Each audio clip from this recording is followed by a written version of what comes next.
After everything that happened, over half a year passed in the blink of an eye.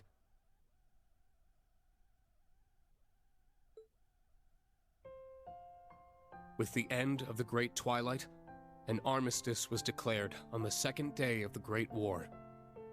Supreme Commander Van Dyke and Lieutenant General Bright worked together to minimize casualties during the negotiations. Meanwhile, the media reported that Emperor Eugen would return to the throne after recovering from his surgery. This was broadcast around the world, in tandem with the declaration that Calvert played no part in the assassination attempt.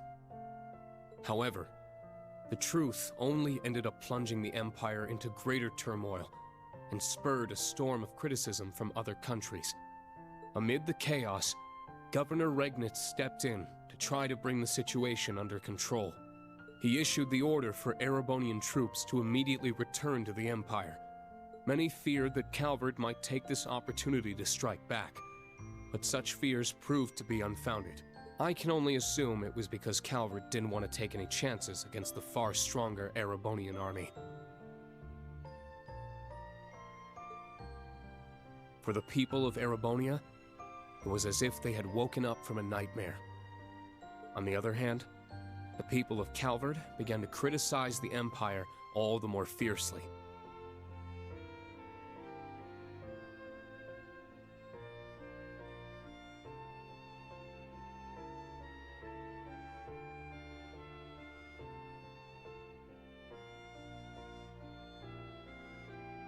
Fortunately, due to the evacuation efforts on the first day of the war, civilian casualties were kept to a minimum.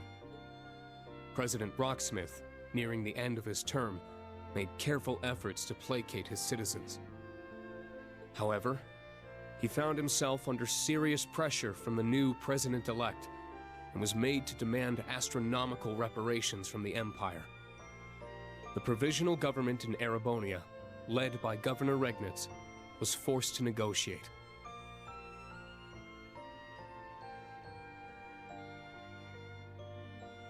As part of the negotiations, he demanded that Calvert pledge to not invade Crossbell.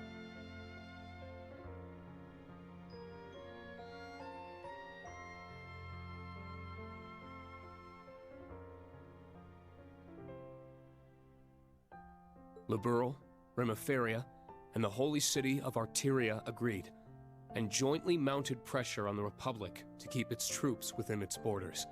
Reparations were eventually made, mostly funded by the Erebonian government, the Imperial family, the Reinford Group, and House Cayenne. As the Imperial army withdrew from Crossbell, discussions began between the Empire and Speaker McDowell. But the Governor-General's personal defense force refused to stand down and took control of the city themselves. Rufus condemned their actions from prison, but they refused to back down, and the threat of a Calvardian invasion began to loom. So, the Crossbell Guardian Force, formerly the Crossbell Military Police, worked with the citizens to devise a solution.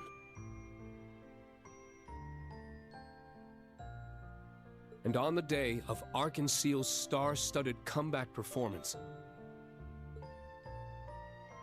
the Governor-General's defense force was quickly subdued by citizen volunteers, and Crossbell was free once more. At the heart of the operation were the officers of the Special Support Section, saving their country yet again. While foreign affairs were steadily heading in the right direction, Erebonia's domestic issues showed no signs of stopping. With the news of Chancellor Osborne's death, the nobles he had kept in check scrambled to reclaim their former power.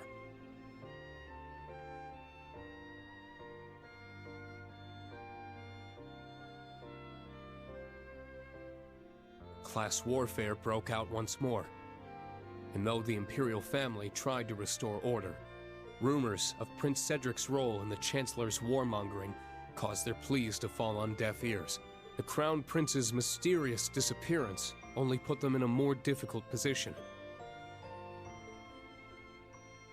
Just when things seemed their worst, Princess Alphen and the newly returned Prince Olivert engaged the public directly and sincerely.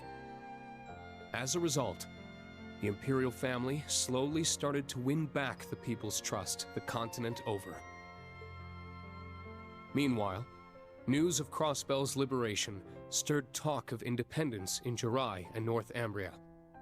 Some argued, however, that the 10 years Jirai had spent as an SEZ had bolstered its economy and reduced poverty. The issue is still hotly debated, and those in charge are monitoring the situation carefully for fear of more conflict igniting.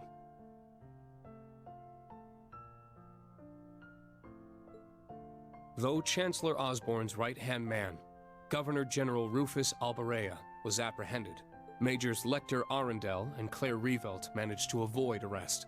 Not only that, but they remained at the Intelligence Division and the RMP, respectively, focusing their efforts on restoring order to their country. That said, both groups lost their position as government organizations and underwent extensive restructuring. The Bracer Guild regained its former status in the Empire, and for the first time in 5 years, all its branches were reopened. High-ranking bracers from all over the continent helped to combat disorder and unrest within the Empire, according to certain classified information from the Guild. Prince Cedric, thought to be missing, had in fact become a member of Ouroboros. There are even rumors that he was made an enforcer, but that remains unverified. Meanwhile, after tirelessly aiding the other great houses, Governor Regnitz, and the Government Accountability Inspectorate for months, Acting Duke Eustace Albarea rejoined his allies for a journey to a certain place. Each of his friends had been busy restoring peace to their country in their own way, but now, with the embers of war finally cooled, they were able to meet once more.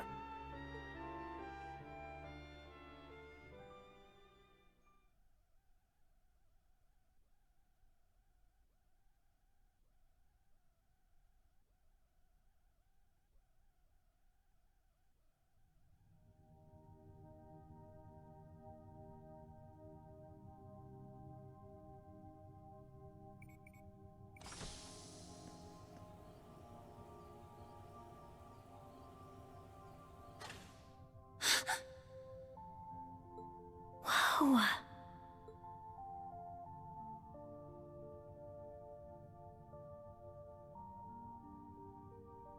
A backup OZ-74 unit. So your dad prepared this, Elisa? That's right.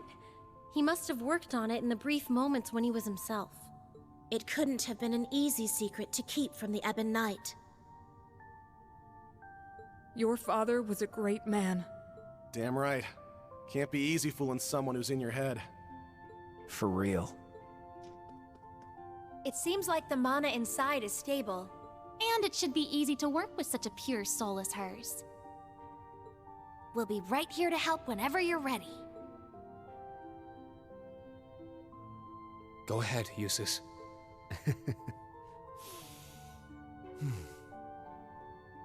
Come on, man.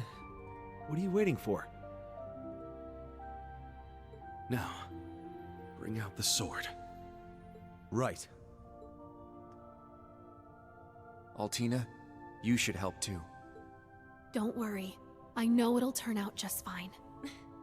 That's right, Allie. Be brave. I will.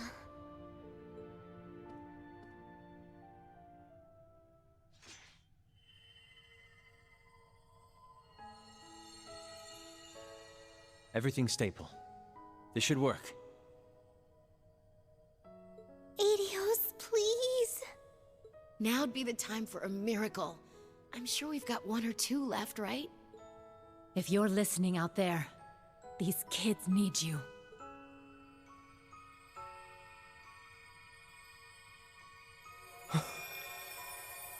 The sword.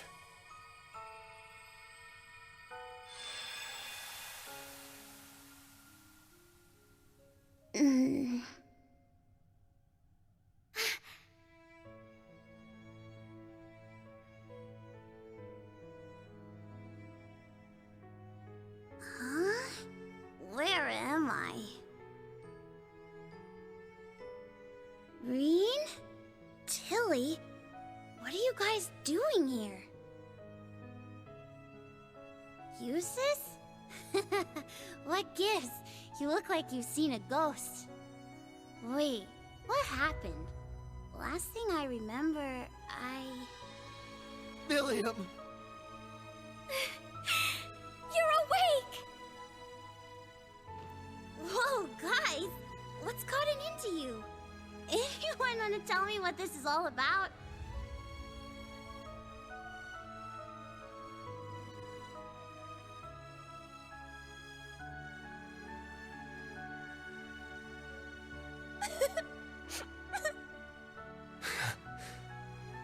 It's kind of a long story. So much happened while you were asleep. But before we get to all that...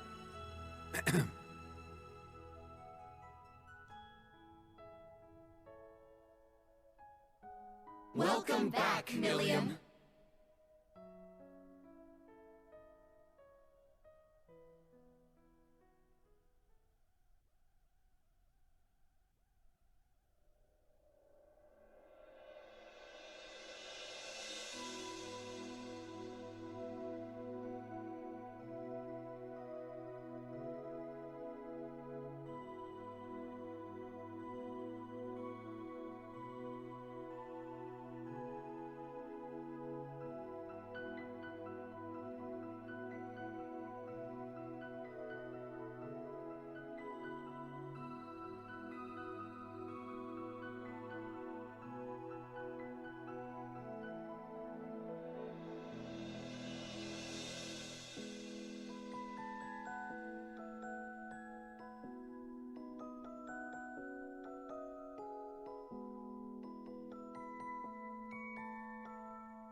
After every...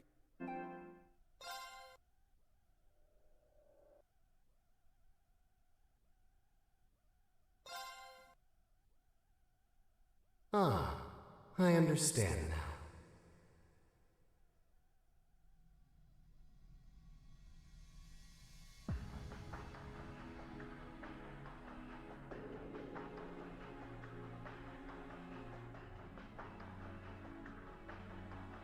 However, it seems the situation is slightly beyond the scope of our expectations. The seventh Anguis has been lost to us, while the second continues her leave of absence.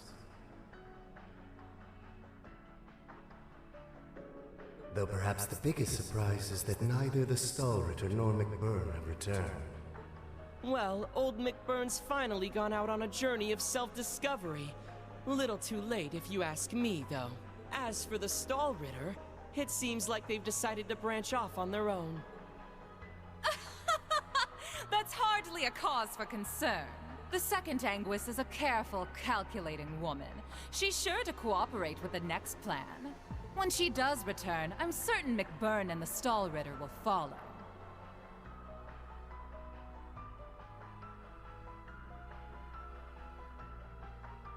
And perhaps even Blue Blanc and Luciola too. Though, I think it's safe to say Kruger's never coming back.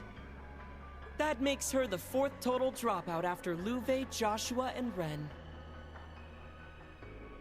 We've gained quite the interesting little pawn in her place, though, wouldn't you say?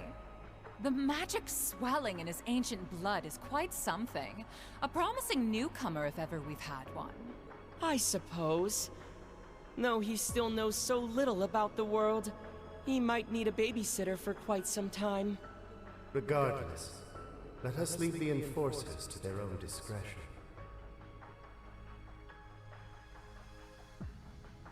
And take care that you do not follow the same path as the Faceless. You all seem to hate my predecessor so much. I almost regret not being able to meet him.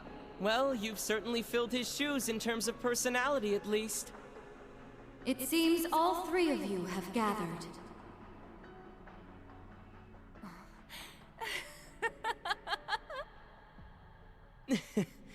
So, you've arrived. Welcome, O Grand Master.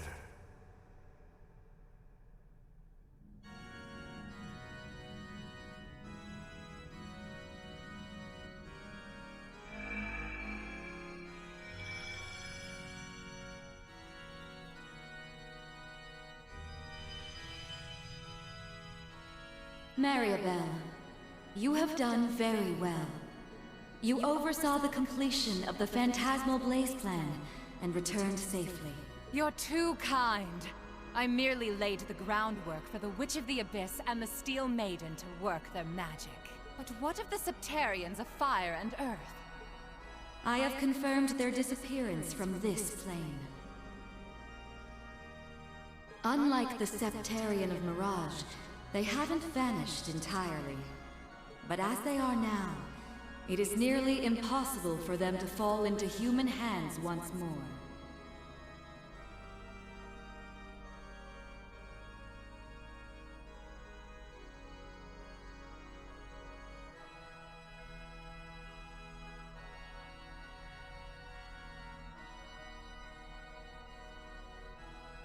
Is that so? I guess we can say things are still going smoothly then? Indeed. Our plan continues apace. Vida searching for a new path, in spite of her continuing faith in me. The heroic death of the proud Leanne Sandlot, McBurn, the former overlord of the Beyond, realizing the truth of his home. And even the departures of Joshua, Ren, and Sharon were all valuable parts of the process. In short, everything that happens is within your knowledge and by your mercy. To be honest, it's simply incredible. Your very existence is akin to Ars Magna. No, I am but a shadow. I exist solely to announce the appointed time to the world. The other Anguis may not be present, but I shall make this declaration here and now. The world has escaped the Great Twilight, extending its lifespan ever so slightly. 3 years yet remain, until all returns to primordial nothingness. The third stage of the Orpheus final plan, the Eternal Recurrence Plan, begins now.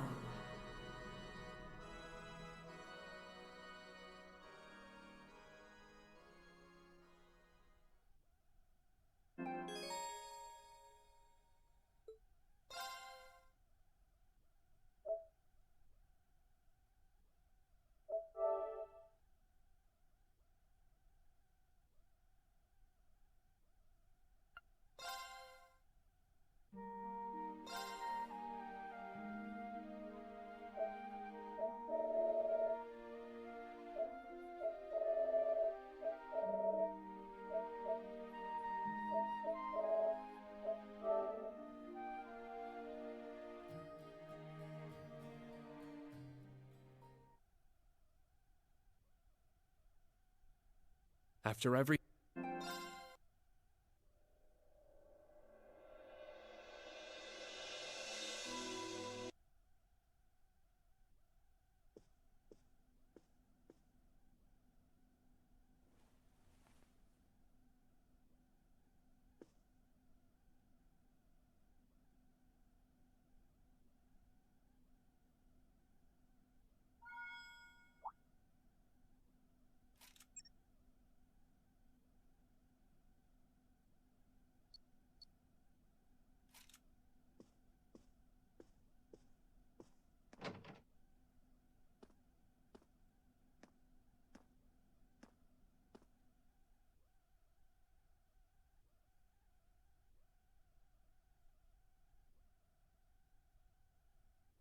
Ah, I understand now.